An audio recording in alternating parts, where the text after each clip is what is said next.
Hi viewers, చిరుత blog స్వాగతం. అయితే మళ్ళీ ఒక ఇంట్రెస్టింగ్ విషయం గురించి మీ ముందుకు వచ్చాను. ఇప్పుడు ఎవరు నమ్మాలో తెలుస్తలేదు, ఎవరు ఏంటో కూడా అర్థం కావట్లేదు. మనందరికీ తెలుసు, గత 4 రోజుల క్రితము దేశమే ఉలిక్కిపడేలా పూణే మహానగరంలో బస్టాండులో ఒక బస్సులో రేప్ కేసు జరిగిందని మనకందరికీ తెలుసు. వార్త అనేది ఇది సంచలనం అయ్యింది. అయితే అక్కడ పూణే బస్టాండులో ఏం జరిగింది, అసలు విషయం ఏంటనేది తర్వాత చెప్తాను. ఈ వీడియో లాస్ట్ దాకా చూడండి. అది పూణే బస్టాండు. ఆ బస్టాండులో ఒక ఆవిడ నిలబడ్డది. అయితే అక్కడికి ఆమె బస్ కోసం వెయిట్ చేస్తుందా, లేకుంటే క్యాజువల్గా రోజు అక్కడే ఉంటుందా, ఆమె ఏంటి అనేది కూడా తెలియదు. ఆమె ఒక వైద్య వృత్తికి సంబంధించిన ఆమె అని తెలుస్తుంది. అయితే అక్కడ ఆమె నిలబడి ఉండగానే అక్కడికి ఒక వ్యక్తి రావడం జరిగింది. ఆ వ్యక్తి సుమారుగా 36 సంవత్సరాల వ్యక్తి అక్కడికి వచ్చాడు. ఆమెను అక్క అక్క అని పిలవడం జరిగింది. ఆమె కూడా స్పందించింది. ఏ ఊరికి వెళ్ళాలని ఇతను అడిగాడు. ఆమె కూడా ఈ పలానా ఊరికి వెళ్ళాలని ఆమె చెప్పింది. అయితే మీరు ఇక్కడ కాదండి నిలబడేది, అక్కడికి మీ బస్సు అక్కడ ఉన్నది అని ఇతను చెప్పడం జరిగింది.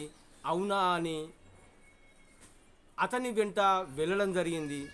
అయితే ఈ బస్టాండులో స్టేజ్ మీద ఉండే బస్సులు కాకుండా ఆ పక్కకు, అంటే సుమారు బస్టాండు ఆవరణలోనే దగ్గర పోలీస్ స్టేషను కూడా ఉన్నది. ఆవరణలోనే బస్టాండ్ స్టేజ్ మీద కాకుండా బస్టాండ్ ఆవరణలోనే ఒక సుమారు 100 మీటర్ల దూరంలో ఒక బస్ అనేది ఉంటే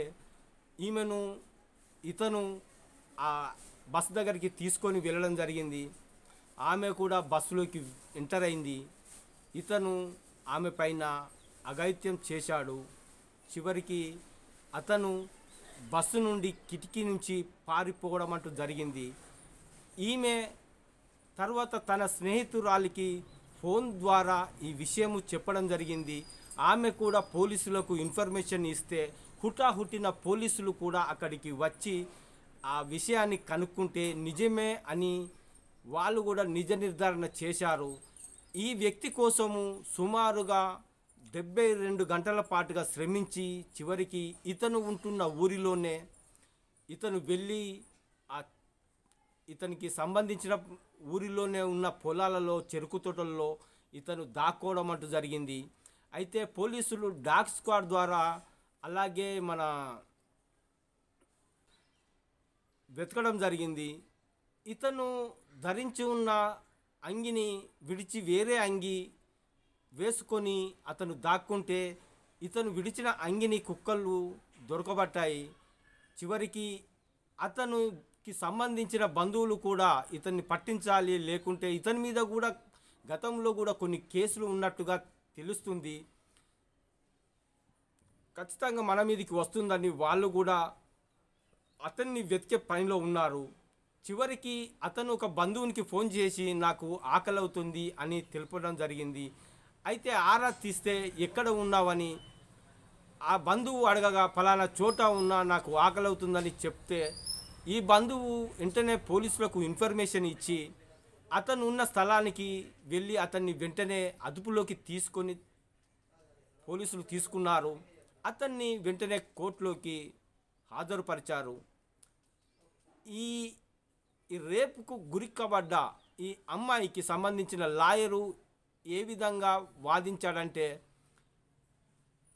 ఇతను రేప్ చేశాడని వాదించాడు.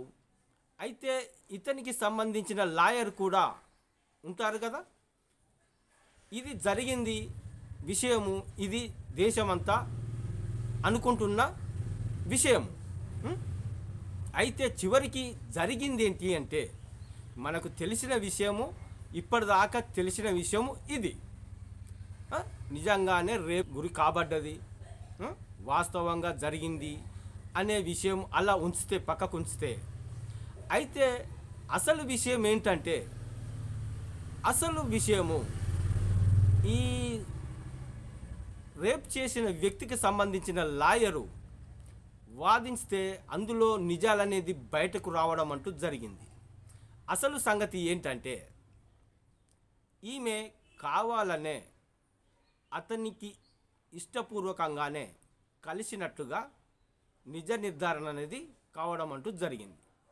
వాస్తవానికి ఇతను ఆమెను తీసుకొని వెళ్ళిన మాట వాస్తవమే. ఇష్టపూర్వకంగానే ఆ బస్సులో కలిశారనేది తెలుస్తుంది. ఎందుకంటే బస్టాండులో ఎప్పటికీ నిరంతరం బస్సులు నడుస్తూనే ఉంటాయి. విపరీతమైన రద్దీ బస్టాండ్ అనేది విపరీతంగానే ఉంటుంది. దాదాపుగా బస్ స్టేజ్కు 100 మీటర్ల దూరంలో ఉన్న ఈ బస్సులో రేపుకు గురి కాబడితే ఆమె ఖచ్చితంగా అరిచి ఉండాలి, ఖచ్చితంగా ప్రతిఘటించాలి, కేకలు వేయాలి. చుట్టుపక్కల 10 మంది ఉంటారు కాబట్టి ఖచ్చితంగా వచ్చి ఈమెను రక్షించేవారే.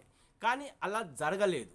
నిజానికి పోలీసులు కూడా దిగ్భ్రాంతికరమైన విషయాలు వెల్లడిస్తుంటే అక్కడ జరిగింది ఏంటంటే ఆ బస్సులో కూడా అది ఎన్నో రోజులుగా ఎంతో కాలం పాటు ఆ బస్సు అక్కడే ఉంటున్నట్టుగా నిజ నిర్ధారణ అనేది కావడం అంటూ జరిగింది.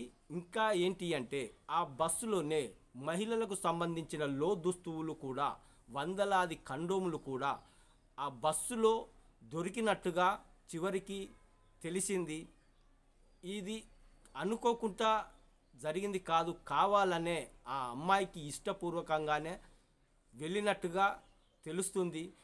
చివరికి ఇలా ట్విస్ట్ ఇస్తూ ప్రజలను, ఇటు ప్రభుత్వాలను ఈ విధంగా చేయడం కరెక్ట్ కాదు అనేది వాస్తవం. ఏదైనా కానీ నిజం అనేది ఖచ్చితంగా తెలుసుకోవాలి, అప్పుడే అందరికీ మంచిది. ఏదైనా కానీ జరుగుతున్నాయి ఏంటి, ఎలా జరుగుతున్నాయి, ఎందుకు జరుగుతున్నాయి, ఎన్నో రకాలుగా మనకు జరుగుతున్నాయి, మనం చూస్తున్నాము. వాస్తవాలు బయటికి వచ్చినప్పుడే అసలు విషయం ఏంటనేది వెల్లడి అవుతుంది. ఓకే.